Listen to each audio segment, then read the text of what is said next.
Welcome to Dr. Balaga's God Knowledge Doc podcast, your quick dive into the latest medical breakthroughs to keep you ahead of the curve. Let's get started. Today is May 18, 2025. This video is in a brief report published in the New England Journal of Medicine on May 15, 2025, titled Patient-Specific In Vivo Gene Editing to Treat a Rare Genetic Disease.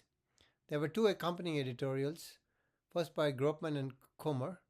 The second one was by Peter Marks. Neonate with severe carbamyl phosphate synthetase 1 CPS1 deficiency, which causes life-threatening hyperammonia due to impaired ammonia detoxification, was studied. The objective was to correct pathogenic Q335X mutation to prevent liver transplant. What did the study investigators do? They used CRISPR, custom base editing therapy, created in less than 6 months. They leveraged lipid nanoparticle delivery of adenine base editors, extensive in vitro and in vivo, that is in both mouse and primate, validation for safety and efficacy, dosing, 2 infusions under FDA approval was done at 7 and 8 months of age. What did they find? Improved nitrogen handling, decreased plasma ammonia, and increased protein intake. Reduced the medications required, 50% decrease in nitrogen scavenger use, no hospitalizations for hyperammonemia post-therapy, transient LFT elevations, no serious side effects. Implications, proof of concept, rapid development of N=1 gene therapies. This was safe, precise, and adaptable. Opens the door for ultra-rare disorders. Sets precedent for regulatory pathways and personalized editing. The first editorial by Comer and Gropman said a personalized adenine base editing therapy, CABE, was developed for a 7-month-old CPS1 deficiency. Rapid design, less than 6 months, used synthesized DNA, hepatocyte models, and animal safety data. The target was Q335X mutation corrected using lipid nanoparticle delivery. Post-treatment, there was decrease in plasma ammonia, increase in protein tolerance, stable neurodevelopment, no severe adverse effects, transient liver enzyme elevations were noted. Critique, no molecular confirmation, example liver biopsy of in vivo editing achieved. Durability, mosaicism, and immune responses remain unknown. N of 1 model limits generalizability. Further validation in cohorts are needed.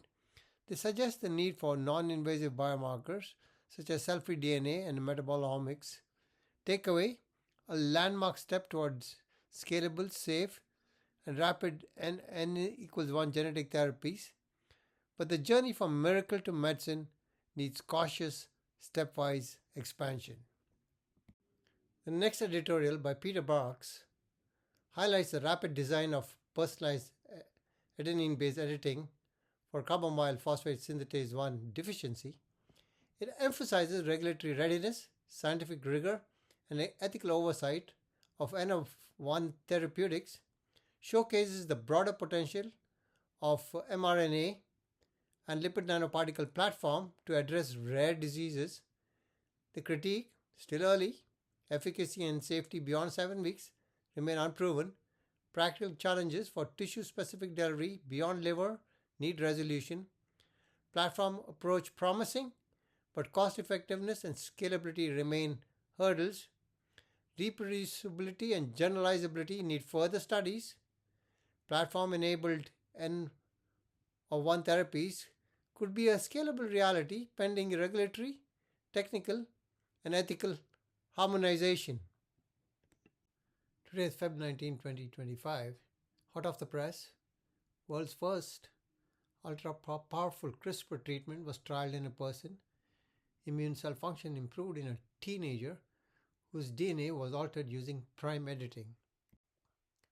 An 18-year-old with chronic granulomatous disease, an immune disorder, received the world's first prime editing therapy by Prime Medicine, a biotech company in Cambridge, Massachusetts. Prime editing inserted two missing DNA bases in blood stem cells ex vivo, restoring enzyme function in 66% of neutrophils. No serious side effects at 1 month. Long-term success still pending, that is around 6 to 12 months. Critique: no peer-reviewed publication yet. Data remains preliminary. High cost, complex delivery, chemo plus stem cell replacement may limit scalability.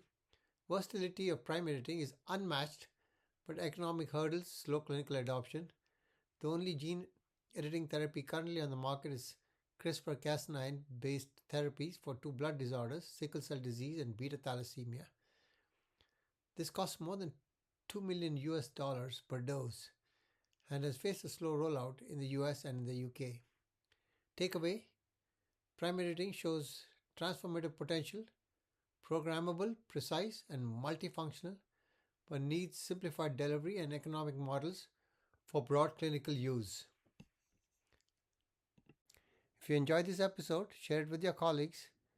When we change how we see disease, we change how we shape lives. Until next time, stay curious, stay compassionate, and keep seeking wisdom. Podcast brought to you by Master MedFacts at mastermedfacts.com.